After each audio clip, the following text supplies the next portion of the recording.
இப்பதான் நம்ம சேனலுக்கு முதல் முறையா வரீங்கன்னா கீழே உள்ள சப்ஸ்கிரைப் பட்டனை அழுத்தி சப்ஸ்கிரைப் பண்ணிக்கோங்க. பக்கத்துல உள்ள பெல் ஐக்கானை அழுத்தி ஆல்னு கொடுத்துக்கோங்க. அப்பதான் நம்ம போடுற வீடியோ தினமும் உங்களுக்கு கிடைக்கும். சரி வாங்க இப்ப நம்ம வீடியோக்குள்ள போகலாம். முதலமைச்சர் கோட்டையிலிருந்து பக்கத்து மாவட்டத்திற்கு நலத்திட்ட உதவிகளை வழங்க சாலை மார்க்கமாக பயணம் செய்ய போகிறார். பாதுகாப்பு ஏற்பாடுகள் தீவிரமாக நடக்கின்றது. ஏராளமான ஆண் பெண் போலீஸ்காரர்களை சாலையின் இரு பக்கமும் நிறுத்தி வைத்துள்ளார்கள். அப்படித்தான் இன்று பெண் போலீஸ் திலகவதிக்கும் இன்று டியூட்டி. போக்குவரத்து நிறைந்த ஒரு சாலையில் அவள் காலை 7 மணியிலிருந்து நின்று கொண்டிருக்கிறாள். முதலமைச்சரின் கார் காலை 11 மணி அளவில் கடக்கக்கூடும் என்று சொல்கிறார்கள். மணி 9 ஆகிவிட்டது. கட்சிக்காரர்களும் பொதுமக்களும் சாலையின் இரு மருங்கிலும் கூட தொடங்கிவிட்டனர். கொடிகள், பேனர்கள், கட் அவுட்டுகள் என சாலை பரபரத்து கிடக்கிறது. திலகா என்று அவசர அவசரமாய் யூனிஃபார்மை மாட்டிக்கொண்டு வண்டியை எடுத்துக்கொண்டு டியூட்டி இடத்திற்கு வந்தாள். நேரம் ஆகிவிட்டதால் ஒரு முக்கியமான வேலையை செய்யாமல் வந்துவிட்டாள். எப்போது டியூட்டி கிளம்பினாலும் பாத்ரூம் போய்விட்டு வருவதுதான் அவள் வழக்கம். இன்று கொஞ்சம் வீட்டில் வேலை அதிகம் இருந்ததால் நேரமாகிவிட்டது. அவசர அவசரமாக கிளம்பி இங்கு வந்து நிற்கிறாள். இங்கு எந்த வசதியும் இல்லை. இந்த இடத்தை விட்டு இப்போதைக்கு நகரவும் முடியாது. அவளுக்கு வயிறு லேசாய் உப்பிக்கொண்டு வலிக்க தொடங்கியது. முதலமைச்சரின் வாகனம் இந்த வழியாக கடந்து போன பின்புதான் பாத்ரூம் போக வாய்ப்பு. அதுவரை பொறுமையாகத்தான் இருக்க வேண்டும். அவளுக்கு இது ஒன்றும் புதிதல்ல. 12 வருடம் ஆகிவிட்டது. இந்த போலீஸ் வாழ்க்கையில் கான்ஸ்டபிள் பதவியிலேயே திலகவதியின் வாழ்க்கை கழிகிறது. வேலைக்கும் குடும்பத்திற்கும் நேரம் செலவழிப்பது சரியாக இருக்கிறது. பதவி உயர்வுக்கு என்று எதுவும் அவளால் செய்யவே முடியவில்லை. அவளுக்கு பின்னால் வேலைக்கு சேர்ந்தவர்கள் எல்லாம் தேர்வு எழுதி பதவி உயர்வு பெற்று போய்விட்டார்கள். இது பற்றி ஒரு சின்ன வருத்தம் திலகவதிக்கு அடிமனதில் இருந்து கொண்டே இருக்கிறது. ஆனால் அவள் சொந்த வாழ்க்கை மிகவும் அமைதியாக போகிறது. திலகவதி போலீஸ் துறையிலேயே வேலை பார்த்த ரகுமான் என்பவரை காதலித்து திருமணம் செய்து கொண்டாள். ரகுமான் அவளை பத்திரமாக பார்த்து கொள்கிறான். 2 வயதில் ஒரு மகள் இருக்கிறாள். அம்மாவின் துணையால் பிள்ளை வளர்ப்பது ஓரளவுக்கு பிரச்சனை இல்லாமல் போய்கொண்டிருக்கிறது. இன்று கூட குழந்தை ஜுரத்தில் தூங்கி கொண்டிருந்தாள். அப்படியே அம்மாவிடம் ஒப்படைத்துவிட்டு இங்கு டியூட்டிக்கு வந்து விட்டாள். திடீரென்று குழந்தை ஞாபகம் வந்து வீட்டுக்கு போன் செய்தாள். குழந்தைக்கு ஜுரம் சுத்தமாக விட்டுவிட்டது என்றும் 2 இட்லி சாப்பிட்டு விட்டு நன்றாக விளையாடுகிறாள் என்றும் அம்மாவிடமிருந்து செய்தி வந்தது. அவளுக்கு ரொம்ப சந்தோஷமாக இருந்தது. 1 வாரமாய் இருந்த கவலை தீர்ந்தது. ஆனாலும் இந்த பாத்ரூம் பிரச்சனை, வயிற்று வலி அந்த சந்தோஷத்தை அனுபவிக்க முடியாமல் செய்கிறது. மணி 10 நெருங்கியது. முதலமைச்சரின் வருகை பற்றி தகவல்கள் மாறி மாறி வருகின்றன.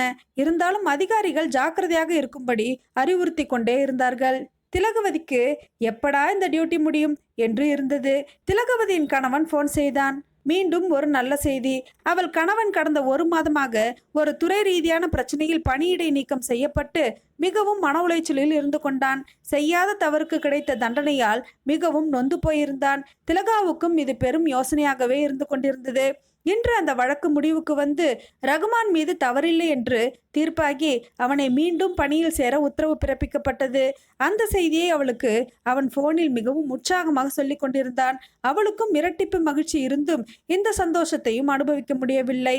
நேரம் நீண்டு கொண்டே இருந்தது.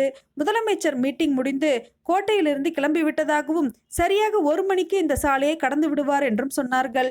முதலமைச்சரை காண தடுப்புகளை மீறி மக்கள் குவிந்து கொண்டிருந்தனர். கையில் மனுவுடன் மாலை. போலீஸ் அதிகாரிகள் அங்கும் இங்கும் நோட்டமிட்டபடி பாதுகாப்பு ஏற்பாடுகளை செய்து கொண்டிருந்தார்கள். திலகா நிமிடங்களை எண்ணிக்கொண்டே இருந்தாள். ஆனால் திலகவதிக்கு இன்று எல்லாமே நன்றாகத்தான் நடக்கிறது. குழந்தைக்கு ஜுரம் சரியாகிவிட்டது. காதல் கணவனின் 1 மாத கால துயர் முடிவுக்கு வந்தது. நல்ல செய்திகள் வந்து கொண்டே இருந்தாலும் இந்த உபாதை எதையும் ரசிக்க முடியாமல் செய்து கொண்டிருக்கிறது. சரி, எல்லாம் இன்னும் கொஞ்ச நேரம்தான் என்று தன்னை சமாதானப்படுத்தி கொண்டு நின்று கொண்டிருந்தாள். சரியாக 10 நிமிடத்தில் முதலமைச்சர் வாகனம் வந்துவிட்டது. யாரும் எதிர்பார்க்காத வகையில் ஒரு முதியவர் கையில் மனுவுடன் திலகவதி நின்று கொண்டிருந்த இடத்திற்கு நேராக முதலமைச்சரின் வாகனத்தை நோக்கி கண்ணிமைக்கும் நேரத்தில் பாய்ந்து விட்டார். சட்டென்று சுதாரித்த திலகவதி அவரை அப்படியே அலைக்காக தூக்கி தன் மீது சாய்த்து கொண்டு சாலையோரத்தில் மண் தரையில் விழுந்தாள். கொஞ்சம் தாமதித்தாலும் அந்த முதியவர் வண்டிக்கு அடியில் போயிருப்பார். மிக சாதுரியமாக செயல்பட்டு திலகவதி அந்த முதியவரை காப்பாற்றிவிட்டாள். முதலமைச்சரின் வாகனம் நின்றுவிட்டது. அனைத்து வண்டிகளும் நின்றுவிட்டன. பெரியவரை தூக்கி நிற்க வைத்து முதலமைச்சர் மனுவை பெற்றுக்கொண்டார். கட்சிக்காரர்கள் ஆரவாரம் கைத்தட்டல் விண்ணை பிளந்தது. முதலமைச்சர் வெரி குட் என்று திலகவதியை பாராட்டவும் செய்தார். அதிகாரிகளும் திலகவதிக்கு பாராட்டை தெரிவித்தனர். மீடியாக்களின் கேமரா வெளிச்சத்தில் திலகவதி மிதந்தாள். திலகவதிக்கு பெரும் மகிழ்ச்சியாகவும் படபடப்பாகவும் இருந்தது. முதலமைச்சரின் கார் புறப்பட்டு விட்டது. மீடியாக்காரர்கள் திலகவதியை சூழ்ந்து கொண்டு படம் எடுத்தார்கள்.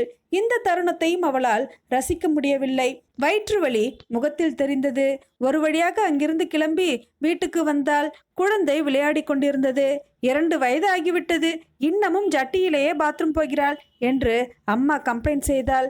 பரவாயில்ல விடுங்கம்மா என்று கூறிக்கொண்டே பாத்ரூமை நோக்கி விரைந்தாள். அப்பா அடா, என்ன ஒரு அவஸ்தை என்று ஆசுவாசம் அடைந்தாள். குளித்து நைட்டிக்கு மாறி ஹாலுக்கு வந்தாள். டிவியை ஆன் செய்தாள். திலகவதியின் செயல் மீடியாவால் அலங்கரிக்கப்பட்டு செய்தியாக வந்து கொண்டிருந்தது. முதியவரை காப்பாற்றிய பெண் போலீஸ் திலகவதி என்று அவளுடைய வீரதீர வீடியோ ஒளிபரப்பானது. வீட்டில் உள்ளவர்கள் எல்லோருக்கும் ஒரே சந்தோஷம். திலகவதியின் துணிச்சலான செயலை பாராட்டி பதவி உயர்வு அளிக்கப் போவதாக கமிஷனர் அலுவலகத்திலிருந்து செய்திகள் வந்து கொண்டிருந்தன. நண்பர்கள், அதிகாரிகள் என போன் செய்து வாழ்த்து சொன்னார்கள். திலகவதிக்கு உண்மையிலேயே இன்று நல்ல நாள். எல்லா மகிழ்ச்சியான செய்திகளும் இன்று ஒரே நாளில் வந்து சேர்ந்தன. எல்லாவற்றையும் இப்போதுதான் நிதானமாக அனுபவித்து மகிழ்கிறாள். டிவி பார்த்து கொண்டிருந்த அம்மா திலகவதியை பார்த்து, டிவிக்காரங்க போட்டோ எடுக்கும்போது ஏண்டி மூஞ்சிய கடுகடுன்னு வச்சிருக்க, அப்போ உனக்கு என்ன பிரச்சனை என்று கேட்டாள்.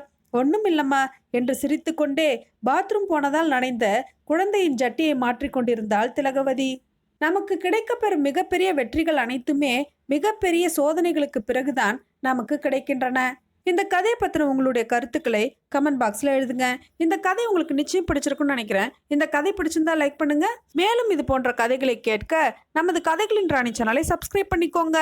நன்றி, வணக்கம்.